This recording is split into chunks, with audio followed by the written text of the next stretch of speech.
4 రాజ్యసభ స్థానాలకు సంబంధించి పేర్లు ప్రకటించేశారు. కానీ ఈ రాజ్యసభ స్థానాల ఎంపిక జరుగుతుంది అని అనగా, సీట్లు ఖాళీ అవుతున్నాయని అనగా, ముందుగా వినిపించిన పేరు తెలుగుదేశం పార్టీలో సానా సతీష్‌కి కంటిన్యూ చేస్తారు. దాంతో పాటు నారా లోకేష్‌కి అత్యంత సన్నిహితంగా ఉండే వ్యక్తి, ఎప్పటినుంచో తెలుగుదేశం పార్టీలో కీలక పాత్ర పోషిస్తున్న వ్యక్తి.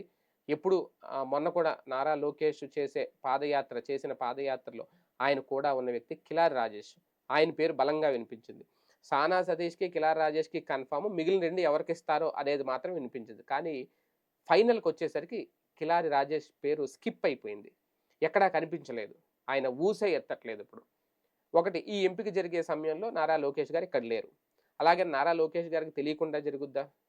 ఖచ్చితంగా విజయ్‌కిచ్చారు. చింతకాయలు విజయ్‌కిచ్చారు అంటే ఖచ్చితంగా ఆయన కూడా నారా లోకేష్ గారికి అత్యంత దగ్గరగా ఉంటాడు. అలాగే ఐటీడీపీని కూడా ఆయనే నడుపుతారు. ఇవన్నీ అందరికీ తెలుసు కాబట్టి ఖచ్చితంగా ఆయనకి ఇవ్వదగ్గ వ్యక్తి. అయ్యన్న పాత్రుడు కుమారుడు. కొత్త తరానికి ఆహ్వానించాలి అనేది అది నారా లోకేష్ గారి రికమెండేషన్ లేకుండా ఉంటదా? ఉండదు. అయితే అనూహ్యంగా తెర మీదకొచ్చింది భాష్యం రామకృష్ణ గారి పేరు. సానా సతీష్ పేరు ముందు నుంచే ఉంది. ఇక లింగంనేని రమేష్ పేరు ఈయన కోటాలో, జనసేన కోటాలో ఇచ్చేశారు. అయితే ఇక్కడ ఈ కిలార్ రాజేష్ గారికి పేరు ఎందుకు స్కిప్ అయింది అనేది ఇక్కడ అంతు చిక్కట్లేదు. అంటే సామాజిక వర్గ సమీకరణాల నేపథ్యంలో స్కిప్ చేశారా అని అనుకుంటే, అక్కడ భాష్యం రామకృష్ణ సామాజిక వర్గం, అక్కడ లింగంనేని సామాజిక వర్గం ఒకటే. కాకపోతే అక్కడ పార్టీ మారింది.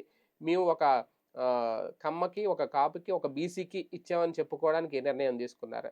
లేదు కిలార్ రాజేష్‌కి మళ్ళీ నెక్స్ట్ ఇంకో కోట 2027లో మళ్ళీ కొన్ని స్థానాలు ఖాళీ అవుతాయి.